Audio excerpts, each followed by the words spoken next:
I have a friend who recently shared an experience with me, and with his permission, I wanted to share it with you. He was in his priesthood meeting a few weeks ago, and they were talking about marriage and family. At one point, the subject of same gender attraction came up, and my friend made a comment about how people who deal with same gender attraction don't have to marry somebody of the opposite gender to be a fully participating member of the church. They could just choose to not marry. They could choose not to act on their feelings. Um, and this comment that he made was taken in a different way by one of the members of the class. And this person, instead of asking my friend to clarify, instead went to the bishop and asked the bishop if my friend was gay. So the bishop pulled my friend aside and confronted him about his sexuality. And when my friend confirmed that he was bisexual, the bishop released him of his calling and made him go back to the class and apologize and recant the comment that he had made. And I just feel like this is an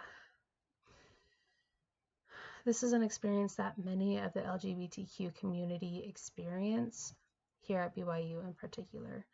I know that ecclesiastical leaders receive revelation for their wards and their congregation, and I know that they're always trying to help and they don't intentionally harm um, the members that they're responsible for.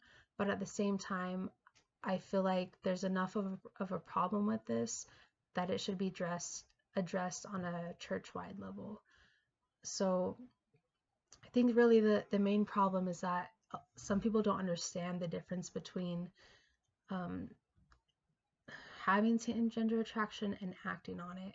So the church's policy um, is that identifying as lesbian, gay, or bisexual, or experiencing same gender attraction is not a sin. Just as being tempted by alcohol or drugs or pornography is not a sin. What really matters is how you act on those temptations. And I think that there's a lot of misunderstanding around that. And there's a quote by D. Todd Christofferson that I wanted to share. Um, I think he summarizes really well what the church's policy is.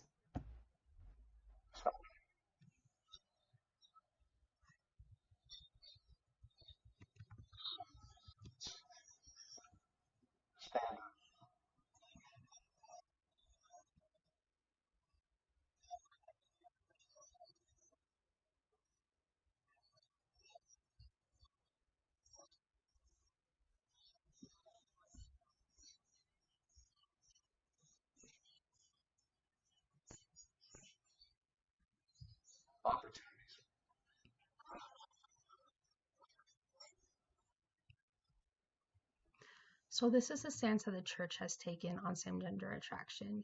And I I know that that's a church policy, but I feel like in some cases there's a disconnect between the overall church policy and the more localized bishops and stake presidents of the area. So I wanted to find out um,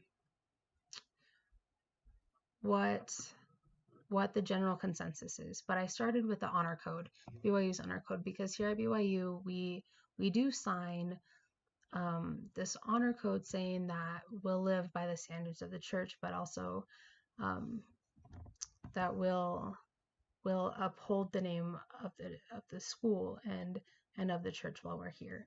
So there's a particular section that's about homosexual behavior, and it says the same thing that the church says. Basically, it says that same gender attraction is not breaking the honor code, only acting on it is, the same as any sexual conduct outside of marriage is a sin. Um, so the honor code states that all violations of the law of chastity will be handled accordingly. So basically, they say that they don't take action for feelings or temptations but instead just on the actual behavior, which is in accordance with the church policy. So I was asking my bishop about this, and he told me that in our stake, he meets with the stake president once a month, and then every 90 days, all of the bishops in the stake meet together. And in all of these meetings, they address whatever concerns or challenges have come up in their wards among the students, and they talk about all the different things from pornography and drug abuse and same gender attraction. They just talk about different situations that come up and how to handle different circumstances. And the overall teaching is that they need to love all of the members and do what they can to make everybody feel welcome, no matter their trials. And I think that the church should put something like this in place for the entire church. My bishop told me that this was just our stake, but each stake does it differently.